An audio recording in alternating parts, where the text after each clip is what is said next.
The number one reason why people stay fat or lose weight and gain the weight back, the reason why you might continually lose weight and regain it back is because you think you're fat.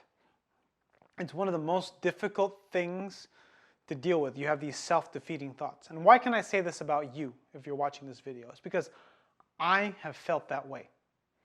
I have not felt that way for a while. It's probably been a good 4 months since I've not felt that way.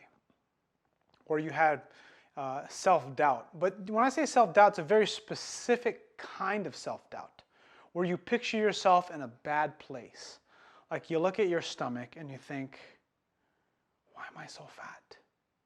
When the reality is, when you think about it, it's a terrible question to ask yourself. You say, why can't I stick to a diet? That's another terrible question to ask yourself. You know, your self-talk, the language you use is as of a victim.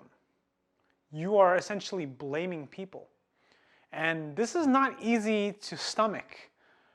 I know that a lot of you are not necessarily intentionally blaming somebody, but you're definitely not taking responsibility. And this is the hardest thing to do because I have this problem. I've had this problem. And I want to share my secret or my strategy for getting you or getting myself to the best shape, my best fitness of my life.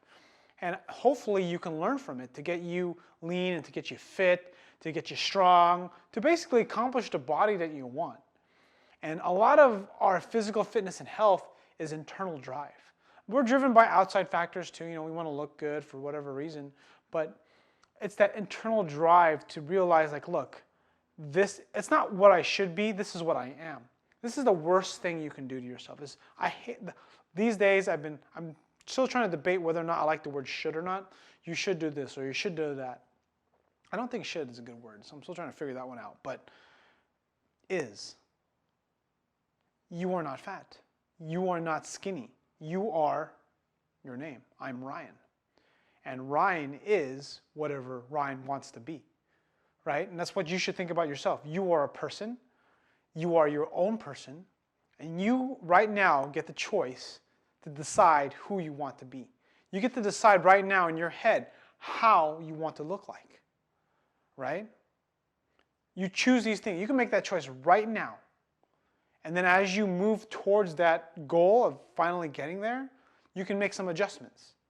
The problem that most of us have is we have distractions. We have TV shows. We have people at work. We have movies and books and stuff that does not move us in the direction of where we want to go. And if you want to actually get there, you have to shut all that stuff out. People that say, oh, let's go get some food. Oh, let's go to this movie or concert, right? Or let's go hang out. Now, I'm not against not having friends, but the reality is, if you want to accomplish a goal that is inherently extremely difficult, you can't have the same friends, or you can't hang out with them a lot.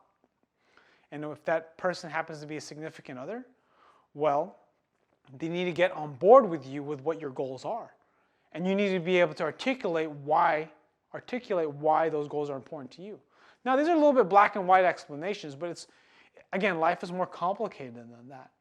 But it's finding that, because I had this conversation with a friend, we're talking about weight loss and stuff, and you know, we always make really mean remarks to one another as friends, and I said something like, I said, the thing that you have a problem with is what's in your head.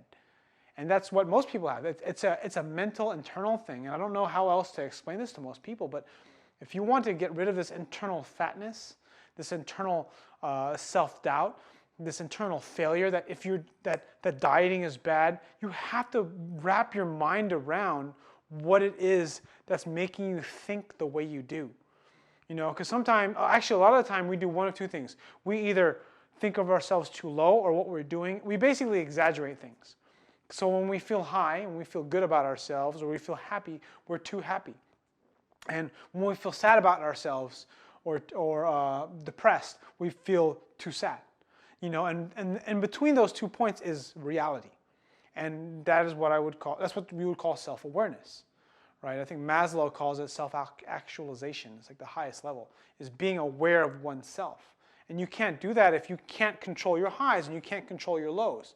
And you can't do that without observation. You have to either do journal entries. I make YouTube videos. I write. You know, I have an email list I write to. I write about stuff that happens in my life, and I try to understand why I feel certain things.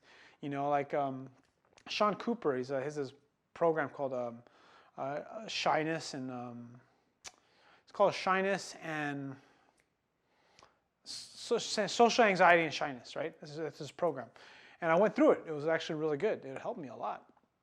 It helped create me higher levels of self-awareness. You know, am I really fat? That's what you have to ask yourself. You know, should I be fat? You know, these are just questions you ask. You don't share them with anybody. They're for you only.